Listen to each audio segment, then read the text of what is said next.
beautiful soul. Welcome to Frequency of Love. I'm Mistress Anna, certified coach, holistic therapist, and founder of KinK Academy and LOV Association. And this is your space for honest conversations about who you are becoming, and everything in between. Let's begin.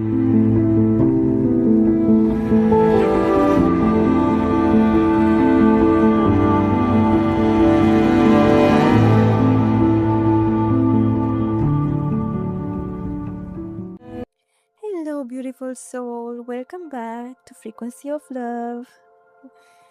And this is your space. Now take a deep breath with me. Inhale and exhale. Arrive here. Today I want to talk about confusion. Not as a problem, as a beginning. Because in my experience, in years of sitting with people, confusion about identity is almost never a sign that something is wrong with you. It is almost always a sign that something is waking up.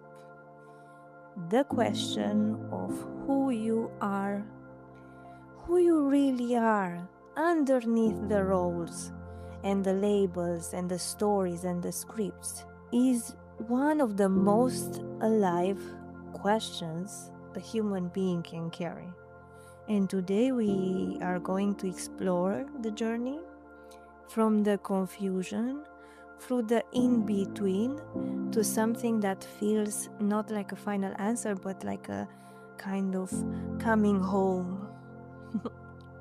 Now let's start with something important. Identity confusion is not a malfunction. It is what happens when the self you were handed begins to no longer fit the self that is trying to emerge.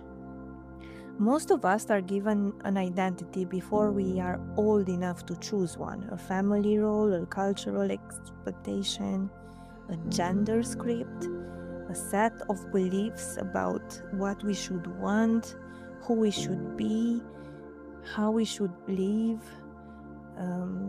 who are we allowed to be. And for a while, sometimes a long while, we inhabit that identity. We grow into it. We perform it. We believe it. And then something happens. Maybe a relationship ends and the person you were in it does not exist without it. Maybe you reach a life milestone that was supposed to make you happy and find yourself asking, is this it? Maybe a desire surfaced that does not fit the story anymore. Maybe you simply get still enough for long enough to hear a voice inside you that has been trying to speak for years. And that is when the confusion begins. The old identity no longer fits. The new one has not yet fully emerged. And you are standing in the middle, not quite sure who you are anymore. And the middle place really feels terrible. Like this middle place doesn't feel comfortable at all. And it is one of the most important places you will ever stand. Because this is an invitation. And let me tell you an example.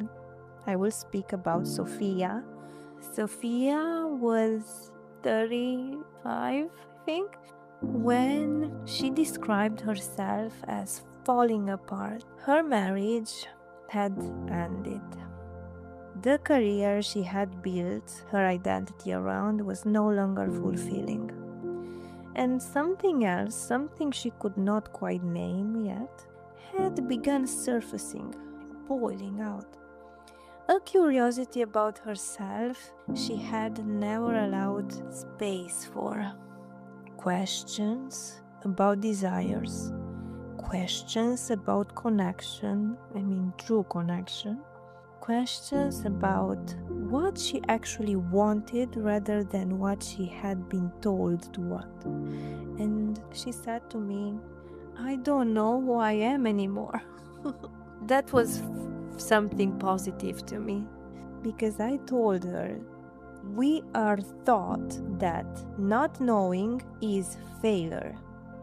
The clarity is the goal and confusion is a problem. That a person who knows who they are is healthy and the person who doesn't is broken. Now, this is programming, but that is not how identity actually works. In the study of human development, there is a concept called the moratorium. It is the period of active exploration, of questioning, of trying things on, of sitting in the not knowing that precedes a genuine chosen identity. The moratorium is not a failure state. It is a necessary passage. And Sophia was in her moratorium.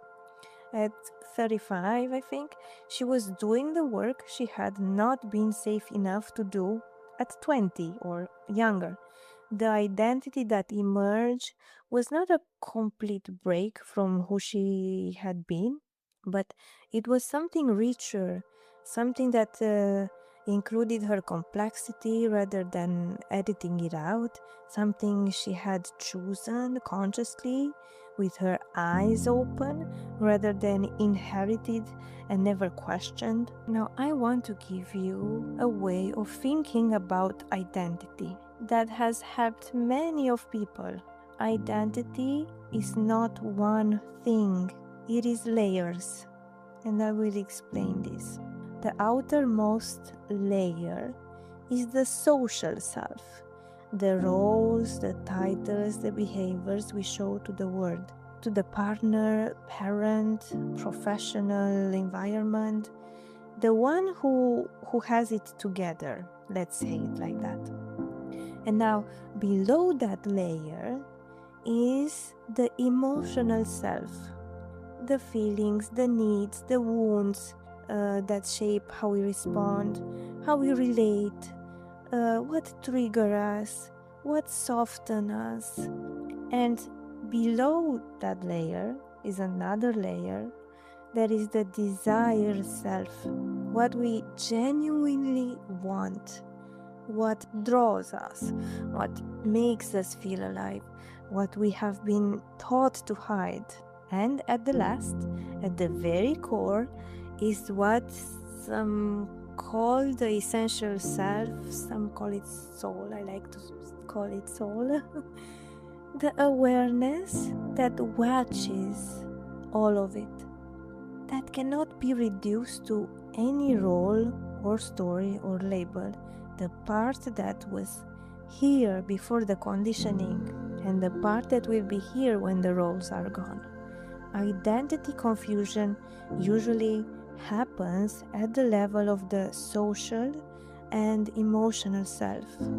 The roles stop working, the emotional patterns become visible, the desire self begins pushing up through the layers, asking to be included, asking to be heard, asking to be seen. And the essential self, the deepest layer, the soul, watches all of this with a patience that can feel almost inhuman, waiting for you to remember that was always there.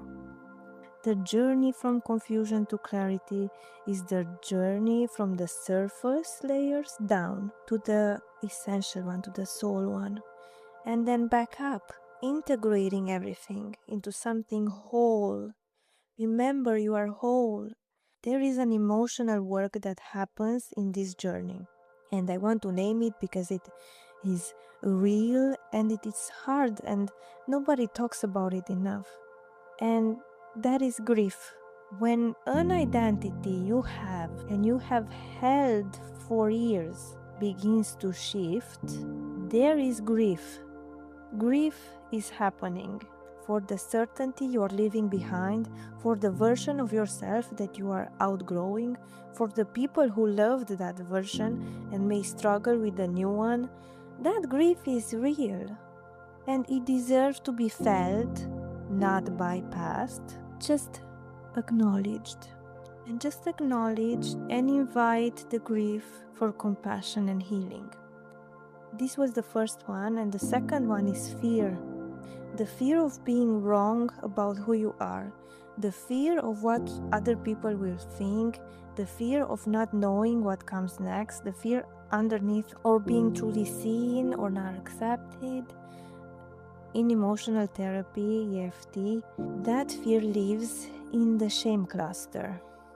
The unmet need underneath, it is always the same. I need to be accepted as I actually am, not as I was, not as I might become, as I am now in this moment, in this confusion, unresolved, in between places. And the third one is relief. The relief of finally being honest, even just with yourself. The relief of acknowledging that the old story was not the whole story. The relief of just beginning to tell a truer story, anchored in truth. Now people ask me, when does clarity come? And I always say, not in the way you think. Clarity does not usually arrive as a thunderbolt. It does not arrive as a single moment of revelation where everything suddenly makes sense. It arrives as accumulation, as the slow way, gathering small, honest moments. The moments you notice what feels true versus what feels performed. The moments you say something you have never said before and it feels like something clicking into place. The moments you make a choice from your own center rather than someone else's expectation. The moment you allow yourself to want something without immediately talking yourself out of it. Now these moments accumulates, and over time a picture forms. Not a complete picture, not a finished one, but one that is unmistakably yours. Now Sophia said to me, it was about a year into her journey, she said, I still don't have all the answers, but I feel like I'm finally asking the right questions. Now that is clarity. Not certainty, not arrival, the right questions asked with your own voice. And Aristotle said, knowing yourself is the beginning of all wisdom. That is so beautiful. Not having known yourself. Knowing, it's present tense, an ongoing act, a practice, not a destination. And before I close today, I want to offer you 3 things that genuinely help on this journey, if you are into this journey. And the first is, slow down. Identity cannot be rushed. The pressure to know who you are immediately, clearly, is one of the greatest obstacles to actually finding out. Give yourself the moratorium. Give yourself the not knowing. It is not wasted time, it is the work. And the second one is follow what feels alive. Not what makes sense, not what looks good, what actually makes you feel present, real, alive. Those moments are like data. Your essential self leaving you breadcrumbs, your soul leaving you breadcrumbs. Follow them. And the third is find safe witnesses. Identity clarifies in relationship, in the presence of people who can hold your confusion without trying to resolve it, people who can be with your becoming without needing you to arrive. This is rare, but it's precious, and it is exactly what safe community offers. Now, if you are in confusion right now, if you are standing in that in-between places and wondering when the clarity will come, I want to say this to you. You are not lost. You are looking. And looking, really looking with honesty and courage is the bravest thing you can do. The clarity is not somewhere else. It is in the looking, in the questions, in the willingness to know how while you find out. So at Love Association and KinK Academy, we hold space for people who are in this journey, who are somewhere between who they are and who they are becoming. Come as you are.